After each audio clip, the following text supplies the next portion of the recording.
The Man with the Twisted Lip by Sir Arthur Conan Doyle, narrated by Sam Kusi. Isa Whitney, brother of the late Elias Whitney, D.D., principal of the Theological College of St. George's, was much addicted to opium. The habit grew upon him, as I understand, from some foolish freak when he was at college, for having read De Quincey's description of his dreams and sensations, he had drenched his tobacco with laudanum in an attempt to produce the same effects.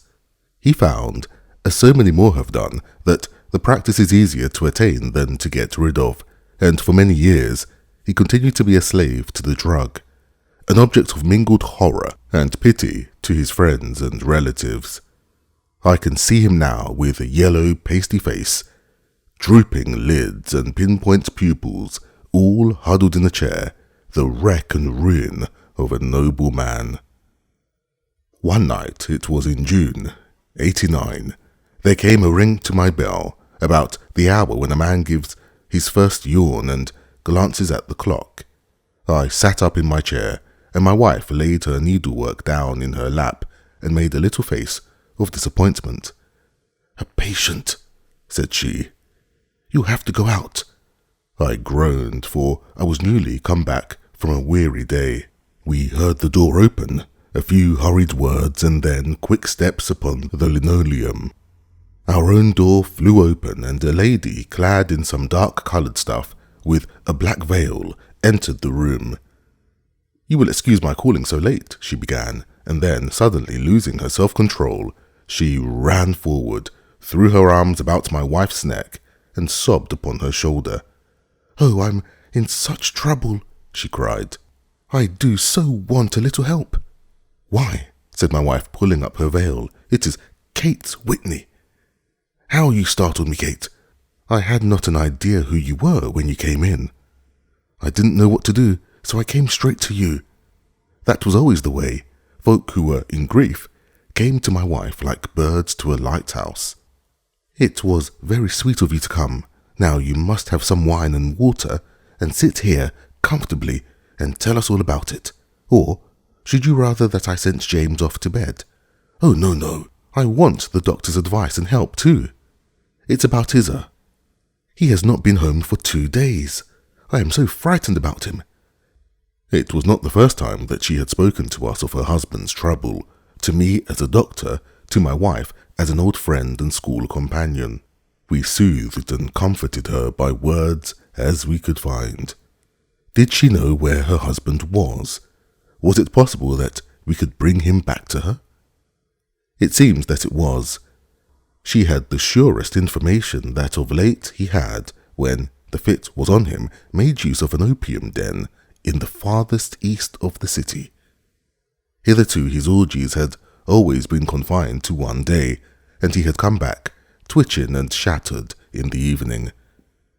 But now the spell had been upon him 48 hours, and he lay there, doubtless among the dregs of the docks, breathing in the poison or sleeping off the effects. There he was to be found, she was sure of it, at the Bar of Gold in Upper Swandam Lane.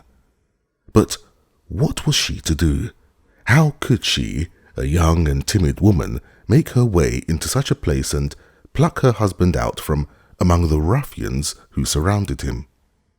There was the case, and of course there was but one way out of it. Might I not escort her to this place? And then, as a second thought, why should she come at all?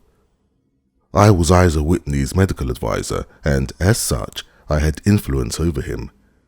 I could manage it better if I were alone.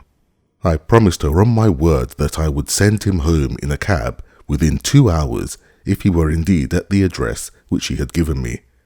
And so, in 10 minutes, I had left my armchair and cheery sitting room behind me, and was speeding eastward in a hansom on a strange errand, as it seemed to me at the time, though the future only could show how strange it was to be. But there was no great difficulty in the first stage of my adventure.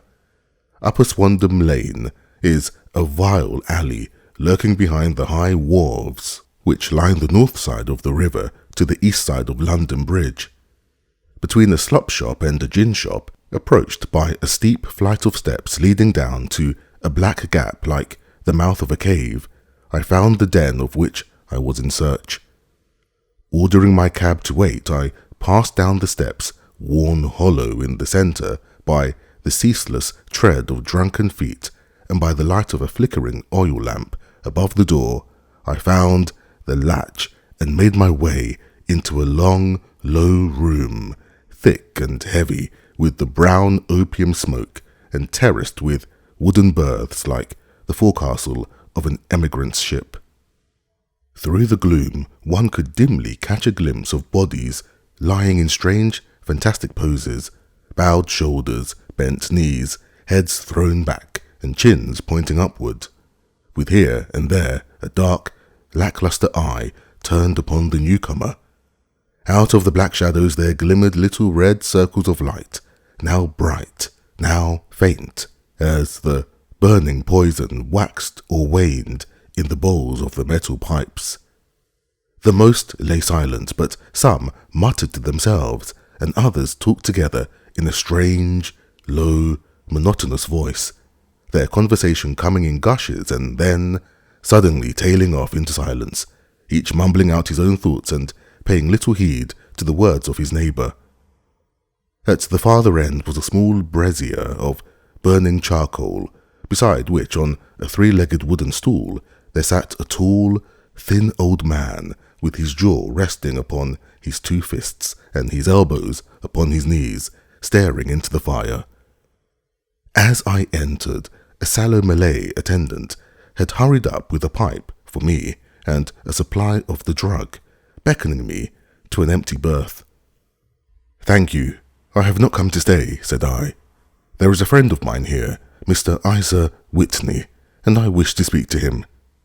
There was a movement and an exclamation from my right, and peering through the gloom, I saw Whitney, pale, haggard, and unkempt, staring out at me. "My God, it's Watson," said he. He was in a pitiable state of reaction, with every nerve in a twitter. "I say, Watson, what o'clock is it?" "Nearly 11. Of what day?" "Of Friday, June 19th. "Good heavens, I thought it was Wednesday." "It is Wednesday. What do you want to frighten a chap for?" He sank his face onto his arms and began to sob in a high treble key. "I tell you that it is Friday, man. Your wife has been waiting this 2 days for you. You should be ashamed of yourself." "So I am. But you've got mixed, Watson, for I have only been here a few hours. 3 pipes, 4 pipes, I forget how many. But I'll go home with you. I wouldn't frighten Kate. Poor little Kate. Give me your hand. Have you a cab?" "Yes, I have one waiting." "Then I shall go in it. But I must owe something. Find what I owe, Watson. I am all off colour. I can do nothing for myself." I walked down the narrow passage between the double row of sleepers, holding my breath to keep out the vile, stupefying fumes of the drugs, and looking out for the manager. As I passed the tall man who sat by the brazier, I felt a sudden pluck at my skirt, and a low voice whispered, "Walk past me, and then look back at me." The words fell quite distinctly upon my ear. I glanced down. They could only have come from the old man at my side, and yet he sat now as absorbed as ever, very thin, very wrinkled, bent with age, an opium pipe dangling down from between his knees, as though it had dropped in sheer lassitude from his fingers. I took 2 steps forward and looked back. It took all my self-control to prevent me from breaking out into a cry of astonishment. He had turned his back so that none could see him but I. His form had filled out, his wrinkles were gone, the dull eyes had regained their fire, and there, sitting by the fire and grinning at my surprise, was none other than Sherlock Holmes. He made a slight motion to me to approach him, and instantly, as he turned his face half round to the company once more, subsided into a doddering, loose-lipped senility. "Holmes," I whispered, "what on earth are you doing in this den?" "As low as you can," he answered. "I have excellent ears." if you would have the great kindness to get rid of that sottish friend of yours, I should be exceedingly glad to have a little talk with you. I have a cab outside. Then pray send him home in it. You may safely trust him, for he appears to be too limp to get into any mischief. I should recommend you also to send a note by the cabman to your wife to say that you have thrown in your lot with me. If you will wait outside, I shall be with you in 5 minutes. It was difficult to refuse any of Sherlock Holmes's requests, for they were always so exceedingly definite and put forward with such a quiet air of mastery. I felt, however, that when Whitney was once confined in the cab, my mission was practically accomplished, and for the rest, I could not wish anything better than to be associated with my friend in one of those singular adventures which were the normal condition of his existence. In a few minutes I had written my note, paid Whitney's bill, led him out of the cab, and seen him driven through the darkness. In a very short time, a decrepit figure had emerged from the opium den, and I was walking down the street with Sherlock Holmes. For 2 streets he shuffled along with a bent back and an uncertain foot. Then, glancing quickly round, he straightened himself out and burst into a hearty fit of laughter. "I suppose, Watson," said he, "that you imagine that I have added opium smoking to cocaine injections and all the other little weaknesses on which you have favoured me with your medical views. I was certainly surprised to find you there, but not more so than I to find you. I came to find an enemy." "An enemy?" "Yes, one of my natural enemies, or shall I say my natural prey. Briefly, Watson, I am in the midst of a very remarkable inquiry, and I have hoped to find a clue in the incoherent ramblings of these sots, as I have done before now. Had I been recognized in that den, my life would not have been worth an hour's purchase, for I have used it before now for my own purposes, and the rascally Lascar who runs it has sworn to have vengeance upon me. There is a trap-door at the back of that building near the corner of Paul's Wharf, which could tell some strange tales of what has passed through it upon the moonless nights." "What? You do not mean bodies?" "Ay, bodies, Watson. We should be rich men if we had £1,000 for every poor devil who has been done to death in that den. It is the vilest murder trap on the whole riverside, and I fear that Neville St. Clair has entered it never to leave it more. But our trap should be here." He put his 2 forefingers between his teeth and whistled shrilly, a signal which was answered by a similar whistle from the distance, followed shortly by the rattle of wheels and the clink of horses' hoofs. "Now, Watson," said Holmes, as a tall dog-cart dashed up through the gloom, throwing out 2 golden tunnels of yellow light from its side lanterns. "You'll come with me, won't you? If I can be of use?" "Oh, a trusty comrade is always of use, and a chronicler still more so. My room at the Cedars is a double-bedded one." "The Cedars?" "Yes, that is Mr. St. Clair's house. I am staying there while I conduct the inquiry." "Where is it then?" "Near Lee, in Kent. We have a 7-mile drive before us, but I am all in the dark." "Of course you are. You will know all about it presently. Jump up here." "All right, John. We shall not need you. Here's £half-a-crown. Look out for me tomorrow, about 11. Give her head. So long, then." He flicked the horse with his whip, and we dashed away through the endless succession of sombre and deserted streets, which widened gradually until we were flying across a broad, balustraded bridge with the murky river flowing sluggishly beneath us.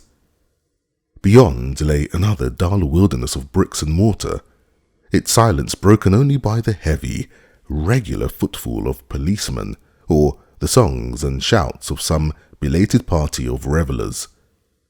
A dull wrack was drifting slowly across the sky, and a star or 2 twinkled dimly here and there through the rifts of the clouds. Holmes drove in silence with his head sunk upon his breast, and the air of a man who is lost in thought, while I sat beside him, curious to learn what this new quest might be which seemed to tax his powers so sorely, and yet afraid to break in upon the current of his thoughts. We had driven several miles, and were beginning to get to the fringe of the belt of suburban villas, when he shook himself, shrugged his shoulders, and lit up his pipe with the air of a man who has satisfied himself that he is acting for the best. "You have a grand gift of silence, Watson," said he. "It makes you quite invaluable as a companion. Upon my word, it is a great thing for me to have someone to talk to, for my own thoughts are not over pleasant. I was wondering what I should say to the dear little woman tonight when she meets me at the door. You forget that I know nothing about it. I shall just have time to tell you the facts of the case before we get to Lee. It seems absurdly simple, and yet, somehow, I can't get nothing to go upon. There's plenty of thread, no doubt, but I can't get the end of it into my hand. Now, I'll state the case clearly and concisely to you, Watson, and maybe you can see a spark where all is dark to me." "Proceed, then."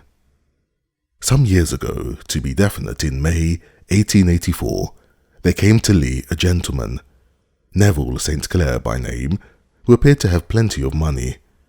He took a large villa, laid out the grounds very nicely, and lived generally in good style. By degrees he made friends in the neighbourhood, and in 1887 he married the daughter of a local brewer, by whom he now has 2 children. He had no occupation, but was interested in several companies, and went into town as a rule in the morning, returning by the 5:14 from Cannon Street every night. Mr. St. Clair is now 37 years of age, is a man of temperate habits, a good husband, a very affectionate father, and a man who is popular with all who know him.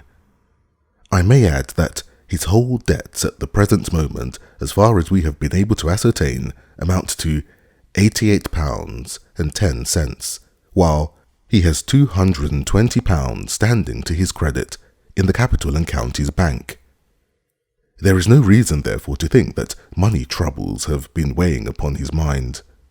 Last Monday, Mr. Neville St. Clair went into town rather earlier than usual, remarking before he started that he had 2 important commissions to perform, and that he would bring his little boy home a box of bricks. Now, by the merest chance, his wife received a telegram upon this same Monday, very shortly after his departure, to the effect that a small parcel of considerable value, which she had been expecting, was waiting for her at the offices of the Aberdeen Shipping Company. Now, if you are well up in your London, you will know that the office of the company is in Fresno Street, which branches out of Upper Swandam Lane, where you found me tonight. Mrs. St. Clair had her lunch, started for the city, did some shopping, proceeded to the company's office, got her packet, and found herself at exactly 4:35, walking through Swandam Lane on her way back to the station. Have you followed me so far? It is very clear. If you remember, Monday was an exceedingly hot day, and Mrs. St. Clair walked slowly, glancing about in the hope of seeing a cab, as she did not like the neighbourhood in which she found herself. While she was walking in this way down Swandam Lane, she suddenly heard an ejaculation or cry, and was struck cold to see her husband looking down at her and, as it seemed to her, beckoning to her from a second-floor window. The window was open, and she distinctly saw his face, which she describes as being terribly agitated. He waved his hands frantically to her, and then vanished from the window so suddenly that it seemed to her that he had been plucked back by some irresistible force from behind. One singular point which struck her quick feminine eye was that, although he wore some dark coat, such as he had started to town in, he had on neither collar nor necktie. Convinced that something was amiss with him, she rushed down the steps, for the house was none other than the opium den in which you found me tonight, and running through the front room, she attempted to ascend the stairs which led to the first floor. At the foot of the stairs, however, she met this Lascar scoundrel of whom I have spoken, who thrust her back and aided by a Dane who acts as assistant there, pushed her out into the street. Filled with the most maddening doubts and fears, she rushed down the lane, by rare good fortune met in Fresno Street a number of constables with an inspector, all on their way to their beat. The inspector and 2 men accompanied her back, and, in spite of the continued resistance of the proprietor, they made their way to the room in which Mr. St. Clair had last been seen. There was no sign of him there. In fact, in the whole of that floor, there was no one to be found save a crippled wretch of hideous aspect who, it seemed, made his home there. Both he and Lasker stoutly swore that no one else had been in the front room during the afternoon. So determined was their denial that the inspector was staggered, and he had almost come to believe that Mrs. St. Clair had been deluded, when, with a cry, she sprang at a small deal box which lay upon the table and tore the lid from it. Out there fell a cascade of children's bricks. It was the toy which he had promised to bring home. This discovery, and the evident confusion which the cripple showed, made the inspector realize that the matter was serious. The rooms were carefully examined, and results all pointed to an abominable crime. The front room was plainly furnished as a sitting room and led into a small bedroom which looked out upon the back of one of the wharves. Between the wharf and the bedroom window is a narrow strip which is dry at low tide but is covered at high tide with at least 4.5 feet of water. The bedroom window was a broad one and opened from below. On examination, traces of blood were to be seen upon the window sill, and several scattered drops were visible upon the wooden floor of the bedroom. Thrust away behind a curtain in the front room were the clothes of Mr. Neville St. Clair, with the exception of his coat. His boots, his socks, his hat, and his watch, all were there. There were no signs of violence upon any of these garments, and there were no other traces of Mr. Neville St. Clair.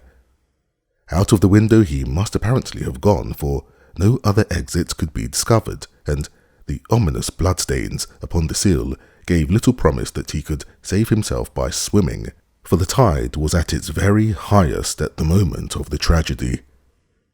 And now, as to the villains who seemed to be immediately implicated in the matter. The Lascar was known to be a man of the vilest antecedents, but as by Mrs. St. Clair's story, he was known to have been at the foot of the stair within a very few seconds of her husband's appearance at the window, he could hardly have been more than an accessory to the crime. His defence was one of absolute ignorance, and he protested that he had no knowledge as to the doings of Hugh Boone, his lodger, and that he could not account in any way for the presence of the missing gentleman's clothes. So much for the Lascar manager. Now for the sinister cripple who lives upon the second floor of the opium den, and who was certainly the last human being whose eyes rested upon Neville St. Clair. His name is Hugh Boone, and his hideous face is one which is familiar to every man who goes much to the city. He is a professional beggar, though in order to avoid the police regulations, he pretends to be a small trade in wax vestas. Some little distance down Threadneedle Street, upon the left-hand side, there is, as you may have remarked, a small angle in the wall. Here it is that this creature takes his daily seat, cross-legged, with his tiny stock of matches on his lap, and as he is a piteous spectacle, a small rain of charity descends into a greasy leather cap, which lies upon the pavement beside him. I have watched the fellow more than once before ever I thought of making his professional acquaintance, and I have been surprised at the harvest which he has reaped in a short time. His appearance, you see, is so remarkable that no one can pass him without observing him. A shock of orange hair, a pale face, disfigured by a horrible scar which, by its contraction, has turned up the outer edge of his upper lip, a bulldog chin, and a pair of very penetrating, dark eyes, which present a singular contrast to the colour of his hair, all mark him out from amidst the common crowd of mendicants, and so, too, does his wit, for he is ever ready with a reply to any piece of chaff which may be thrown at him by the passers-by. This is the man whom we now learn to have been the lodger at the opium den, and to have been the last man to see the gentleman of whom we are in quest. "But a cripple," said I, "what could he have done single-handed against a man in the prime of life?" "He is a cripple in the sense that he walks with a limp, but in other respects he appears to be a powerful and well-nurtured man. Surely your medical experience would tell you, Watson, that weakness in one limb is often compensated for by exceptional strength in the others. Pray continue your narrative." Mrs. St. Clair had fainted at the sight of the blood upon the window, and she was escorted home in a cab by the police, as her presence could be of no help to them in their investigations. Inspector Barton, who had charge of the case, made a very careful examination of the premises, but without finding anything which threw any light upon the matter. One mistake had been made in not arresting Boone instantly, as he was allowed some few minutes, during which he might have communicated with his friend, the Lascar, but this fault was soon remedied, and he was seized and searched, without anything being found which could incriminate him.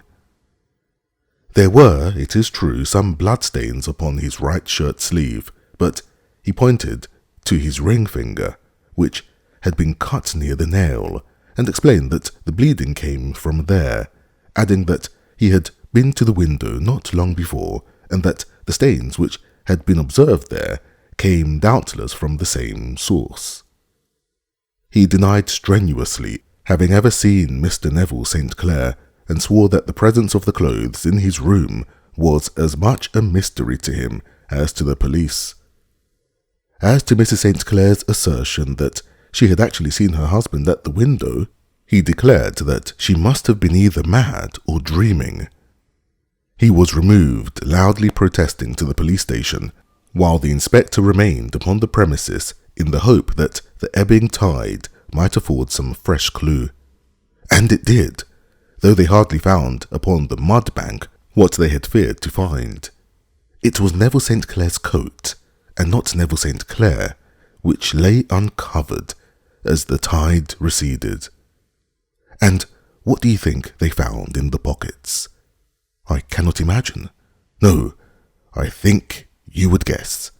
Every pocket stuffed with pennies and halfpennies, 421 pennies and 270 halfpennies.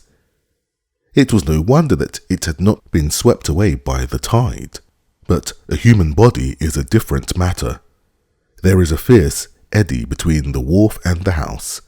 It seemed likely enough that the weighted coat had remained when the stripped body had been sucked away into the river. But I understand that all the other clothes were found in the room. Would the body be dressed in a coat alone? No, sir, but the facts might be met suspiciously enough. Suppose that this man, Boone, had thrust Neville St. Clair through the window. There is no human eye which could have seen the deed. What would he do then? It would, of course, instantly strike him that he must get rid of the telltale garments. He would seize the coat, then, and be in the act of throwing it out, when it would occur to him that it would swim and not sink.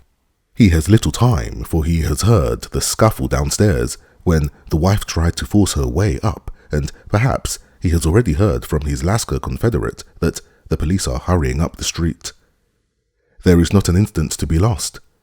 He rushes to some secret hoard where he has accumulated the fruits of his beggary, and he stuffs all the coins upon which he can lay his hands into the pockets to make sure of the coat sinking. He throws it out, and would have done the same with the other garments had not he heard the rush of steps below, and only just had time to close the window when the police appeared. It sounds feasible. Well, we will take it as a working hypothesis, for want of a better. Boone, as I have told you, was arrested and taken to the station, but it could not be shown that there had ever before been anything against him. He had for years been known as a professional beggar, but his life appeared to have been a very quiet and innocent one. There the matter stands at present, and the questions which have to be solved: what Neville St. Clair was doing in the opium den, what happened to him when there, where is he now, and what Hugh Boone had to do with his disappearance, are all as far from a solution as ever. I confess that I cannot recall any case within my experience which looked, at the first glance, so simple and yet which presented such difficulties. While Sherlock Holmes had been detailing this singular series of events, we had been whirling through the outskirts of the great town until the last straggling houses had been left behind, and we rattled along with a country hedge upon either side of us. Just as he finished, however, we drove through 2 scattered villages where a few lights still glimmered in the windows. "We are on the outskirts of Lee," said my companion. "We have touched on 3 English counties in our short drive, starting in Middlesex, passing over an angle of Surrey, and ending in Kent. See that light among the trees? That is the Cedars, and beside that lamp sits a woman whose anxious ears have already, I have little doubt, caught the clink of our horses' feet." "But why are you not conducting the case from Baker Street?" I asked. "Because there are many inquiries which must be made out here. Mrs. St. Clair has most kindly put 2 rooms at my disposal, and you may rest assured that she will have nothing but a welcome for my friend and colleague. I hate to meet her, Watson, when I have no news of her husband. We are here. Whoa, there! Whoa!" We had pulled up in front of a large villa which stood within its own grounds. A stable boy had run out to the horse's head, and, springing down, I followed Holmes up the small, winding gravel drive which led to the house. As we approached, the door flew open, and a little blonde woman stood in the opening, clad in some sort of light mousseline de soie, with a touch of fluffy pink chiffon at her neck and wrists. She stood with her figure outlined against the flood of light, one hand upon the door, one half raised in her eagerness, her body slightly bent, her head and face protruded, with eager eyes and parted lips, a standing question. "Well?" she cried. "Well?" And then, seeing that there were 2 of us, she gave a cry of hope, which sank into a groan as she saw that my companion shook his head and shrugged his shoulders. "No good news?" "None." "No bad?" "No." "Thank God for that, but come in. You must be weary, for you have had a long day. This is my friend, Dr. Watson. He has been of most vital use to me in several of my cases, and a lucky chance has made it possible for me to bring him out and associate him with this investigation." "I am delighted to see you," she said, pressing my hand warmly.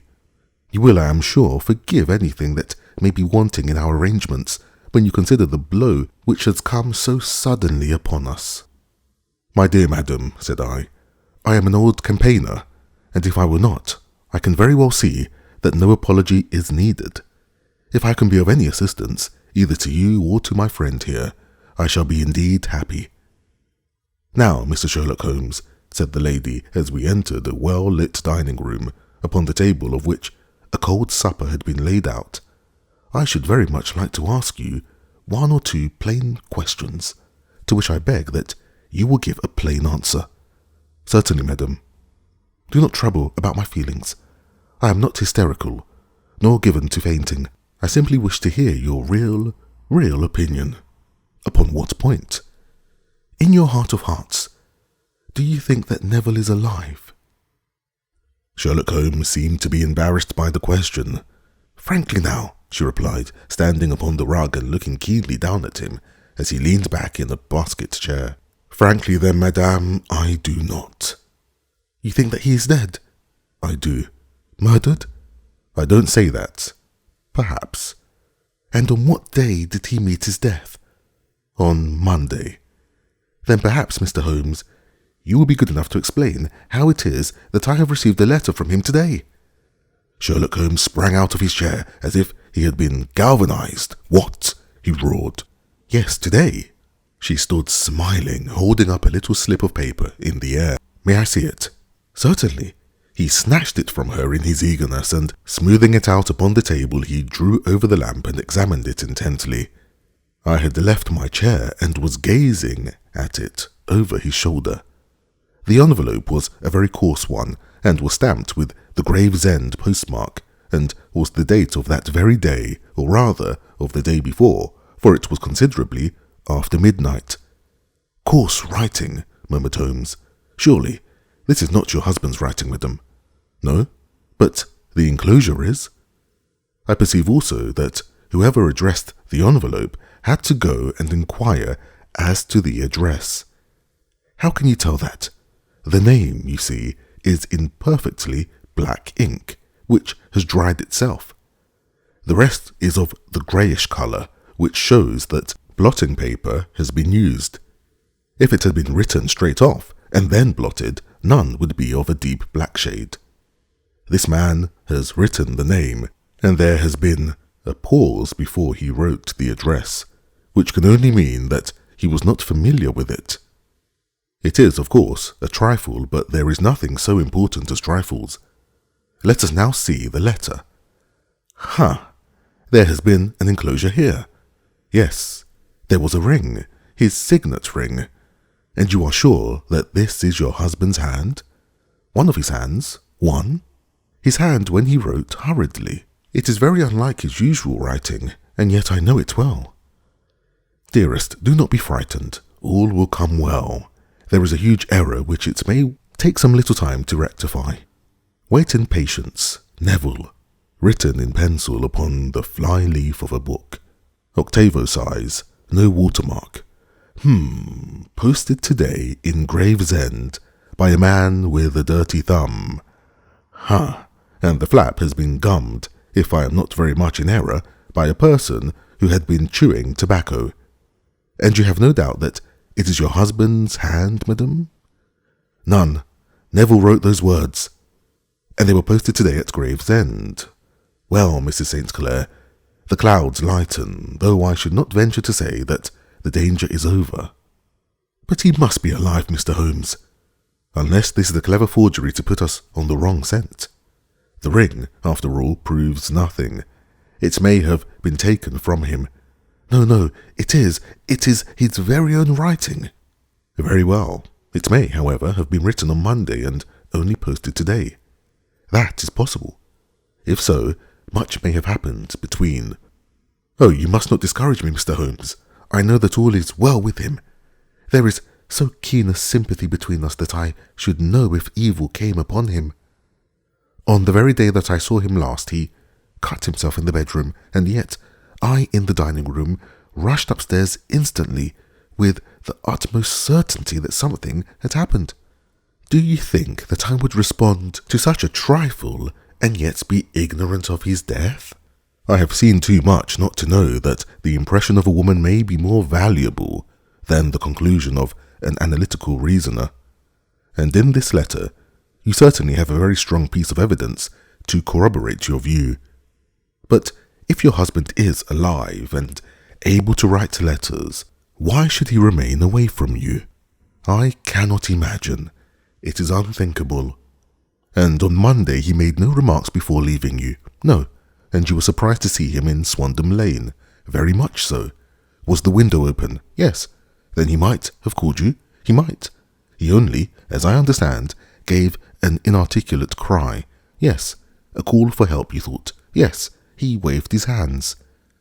But it might have been a cry of surprise. Astonishment at the unexpected sight of you might cause him to throw up his hands. It is possible, and you thought he was pulled back. He disappeared so suddenly. He might have leapt back. You did not see anyone else in the room. No, but this horrible man confessed to having been there, and the Lascar was at the foot of the stairs. Quite so. Your husband, as far as you could see, had his ordinary clothes on, but without his collar or tie. I distinctly saw his bare throat. Had he ever spoken of Swandam Lane? Never. Had he ever shown any signs of having taken opium? Never. Thank you, Mrs. St. Clair. Those are the pinnacle points about which I wished to be absolutely clear. We shall now have a little supper and then retire, for we may have a very busy day tomorrow. A large and comfortable double-bedded room had been placed at our disposal, and I was quickly between the sheets, for I was weary after my night of adventure. Sherlock Holmes was a man, however, who, when he had an unsolved problem upon his mind, would go for days, and even for a week, without rest, turning it over, rearranging his facts, looking at it from every point of view until he had either fathomed it or convinced himself that his data were insufficient. It was soon evident to me that he was now preparing for an all-night sitting. He took off his coat and waistcoat, put on a large blue dressing gown, and then wandered about the room, collecting pillows from the bed and cushions from the sofa and armchairs. With these he constructed a sort of Eastern divan, upon which he perched himself cross-legged, with an ounce of shag tobacco and a box of matches laid out in front of him.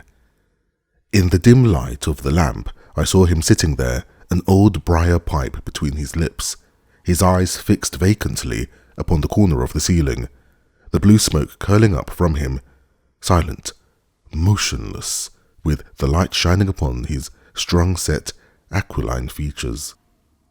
So he sat as I dropped off to sleep, and so he sat when a sudden ejaculation caused me to wake up, and I found the summer sun shining into the apartment.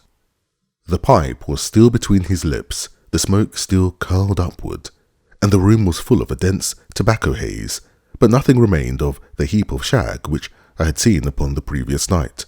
"Awake, Watson?" he asked. "Yes. Game for a morning drive?" "Certainly." "Then dress.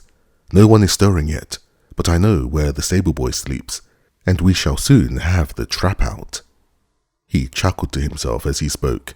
His eyes twinkled, and he seemed a different man to the sombre thinker of the previous night. As I dressed, I glanced at my watch. It was no wonder that no one was stirring.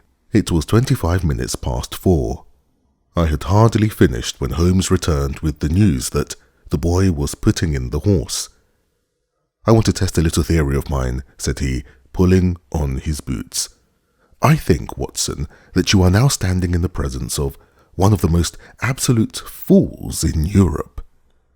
I deserve to be kicked from here to Charing Cross. But I think I have the key of the affair now." "And where is it?" I asked, smiling. "In the bathroom," he answered. "Oh yes, I am not joking," he continued, seeing my look of incredulity. "I have just been there, and I have taken it out, and I have got it in this Gladstone bag. Come on, my boy, and we shall see whether it will not fit the lock." We made our way downstairs as quietly as possible and out into the bright morning sunshine. In the road stood our horse and trap, with the half-clad stable boy waiting at the head. We both sprang in, and away we dashed down the London road. A few country carts were stirring, bearing in vegetables to the metropolis, but the lines of villas on either side were as silent and lifeless as some city in a dream. "It has been in some points a singular case," said Holmes, flicking the horse on into a gallop. "I confess that I have been as blind as a mole, but it is better to learn wisdom late than never to learn it at all." In the town, the earliest risers were just beginning to look sleepily from their window as we drove through the streets of the Surrey side. Passing down the Waterloo Bridge Road, we crossed over the river and, dashing up Wellington Street, wheeled sharply to the right and found ourselves in Bow Street. Sherlock Holmes was well known to the force, and the two constables at the door saluted him. One of them held the horse's head while the other led us in. "Who is on duty?" asked Holmes. "Inspector Bradstreet, sir." "Ah, Bradstreet, how are you?" A tall, stout official had come down the stone-flagged passage in a peaked cap and frogged jacket. "I wish to have a quiet word with you, Bradstreet." "Certainly, Mr. Holmes. Step into my room here." It was a small, office-like room, with a huge ledger upon the table and a telephone projecting from the wall. The inspector sat down at his desk. "What can I do for you, Mr. Holmes?" I called about. "That beggarman, Boone, the one who was charged with being concerned in the disappearance of Mr. Neville St. Clair of Lee." "Yes, he was brought up and remanded for further inquiries." "So I heard. You have him here, in the cells. Is he quiet?" "Oh, he gives no trouble. But he is a dirty scoundrel." "Dirty? Yes. It is all we can do to make him wash his hands, and his face is as black as a tinker's. Well, when once his case has been settled, he will have a regular prison bath, and I think if you saw him, you would agree with me that he needed it." "I should like to see him very much. Would you?" "That is easily done. Come this way. You can leave your bag." "No, I think I'll take it." "Very good. Come this way, if you please." He led us down the passage, opened a barred door, passed down a winding stair, and brought us to a whitewashed corridor with a line of doors on each side. "The third on the right is his," said the inspector. "Here it is." He quietly shot back a panel in the upper part of the door and glanced through. "He is asleep," said he. "You can see him very well." We both put our eyes to the grating. The prisoner lay with his face towards us in a very deep sleep, breathing slowly and heavily. He was a middle-sized man, coarsely clad as became his calling, with a coloured shirt protruding through the rent of his tattered coat. He was, as the inspector had said, extremely dirty, but the grime which covered his face could not conceal its repulsive ugliness. A broad wheal from an old scar ran right across it, from eye to chin, and by its contraction had turned up one side of the upper lip, so that 3 teeth were exposed in a perpetual snarl. A shock of very bright red hair grew low over his eyes and forehead. "He's a beauty, isn't he?" said the inspector. "He certainly needs a wash," remarked Holmes. "I had an idea that he might, and I took the liberty of bringing the tools with me." He opened the Gladstone bag as he spoke and took out, to my astonishment, a very large bath sponge. "You are a funny one," chuckled the inspector. "Now, if you will have the great goodness to open that door very quietly, we will soon make him cut a much more respectable figure." "Well, I don't know why not," said the inspector. "He doesn't look a credit to the Bow Street cells, does he?" He slipped his key into the lock, and we all very quietly entered the cell. The sleeper half turned and then settled down once more into a deep slumber. Holmes stooped to the water jug, moistened his sponge, and then rubbed it twice vigorously across and down the prisoner's face. "Let me introduce you," he shouted, "to Mr. Neville St. Clair of Lee in the county of Kent." Never in my life have I seen such a sight. The man's face peeled off under the sponge like the bark from a tree. Gone was the coarse brown tint. Gone too was the horrid scar which had seamed it across, and the twisted lip which had given the repulsive sneer to the face. A twitch brought away the tangled red hair, and there, sitting up in his bed, was a pale, sad-faced, refined-looking man, black-haired and smooth-skinned, rubbing his eyes and staring about him with sleepy bewilderment. Then, suddenly realizing the exposure, he broke into a scream and threw himself down with his face to the pillow. "Great heavens!" cried the inspector. "It is, indeed, the missing man. I know him from the photograph." The prisoner turned with the reckless air of a man who abandons himself to his destiny. "Be it so," said he, "and pray what am I charged with?" "With making away with Mr. Neville St. "Oh, come, you can't be charged with that unless they make a case of attempted suicide of it," said the inspector with a grin. "Well, I have been 27 years in the force, but this really takes the cake. If I am Mr. Neville St. Clair, then it is obvious that no crime has been committed and that, therefore, I am illegally detained." "No crime, but a very great error has been committed," said Holmes. "You would have done better to have trusted your wife." "It was not the wife, it was the children," groaned the prisoner. "God help me. I would not have them ashamed of their father. My God, what an exposure! What can I do?" Sherlock Holmes sat down beside him on the couch and patted him kindly on the shoulder. "If you leave it to a court of law to clear up the matter," said he, "of course you can hardly avoid publicity. On the other hand, if you convince the police authorities that there is no possible case against you, I do not know that there is any reason that the details should find their way into the papers. Inspector Bradstreet would, I am sure, make notes upon anything which you might tell us and submit it to the proper authorities. The case would then never go into court at all." "God bless you," cried the prisoner passionately. "I would have endured imprisonment, even execution, rather than have left my miserable secret as a family blot to my children. You are the first who have ever heard my story.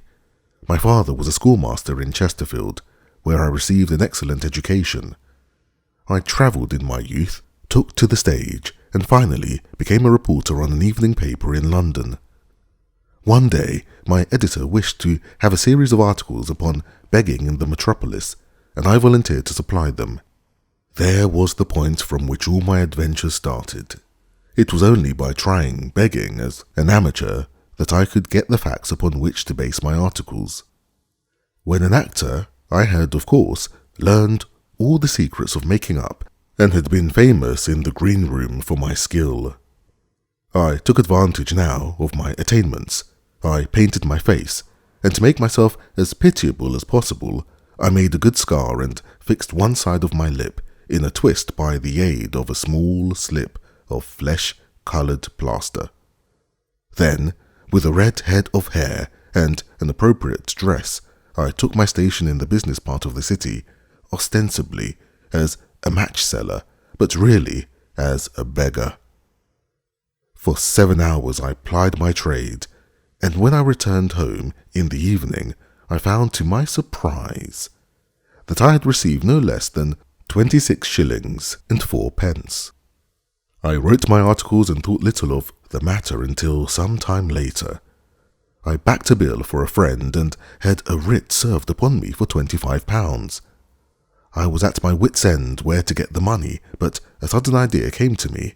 I begged a fortnight's grace from the creditor, asked for a holiday from my employers, and spent the time in begging in the city under my disguise.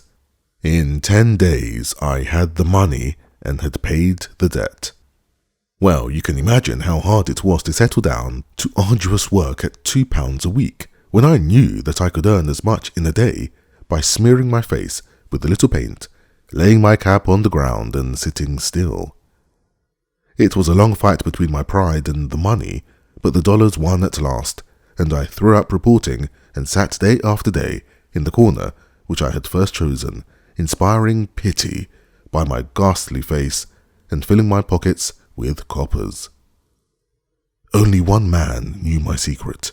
He was the keeper of a low den in which I used to lodge in Swandam Lane, where I could every morning emerge as a squalid beggar and, in the evenings, transform myself into a well-dressed man about town. This fellow, Alaska, was well paid by me for his rooms, so that I knew that my secret was safe in his possession. Well, very soon I found that I was saving considerable sums of money. I do not mean that any beggar in the streets of London could earn £700 a year, which is less than my average takings, but I had exceptional advantages in my power of making up, and also in a facility of repartee, which improved by practice and made me quite a recognized character in the city. All day a stream of pennies varied by silver poured in upon me, and it was a very bad day in which I failed to take £2. As I grew richer, I grew more ambitious, took a house in the country, and eventually married, without anyone having a suspicion as to my real occupation. My dear wife knew that I had business in the city. She little knew what. Last Monday, I had finished for the day and was dressing in my room above the opium den when I looked out of my window and saw, to my horror and astonishment, that my wife was standing in the street with her eyes fixed full upon me. I gave a cry of surprise, threw up my arms to cover my face, and, rushing to my confidant, the Lascar, entreated him to prevent anyone from coming up to me. I heard her voice downstairs, but I knew that she could not ascend. Swiftly I threw off my clothes, pulled on those of a beggar, and put on my pigments and wig. Even a wife's eyes could not pierce so complete a disguise. But then it occurred to me that there might be a search in the room, and that the clothes might betray me. I threw open the window, reopening by my violence a small cut which I had inflicted upon myself in the bedroom that morning. Then I seized my coat, which was weighted by the coppers which I had just transferred to it from the leather bag in which I carried my takings. I hurled it out of the window, and it disappeared into the Thames.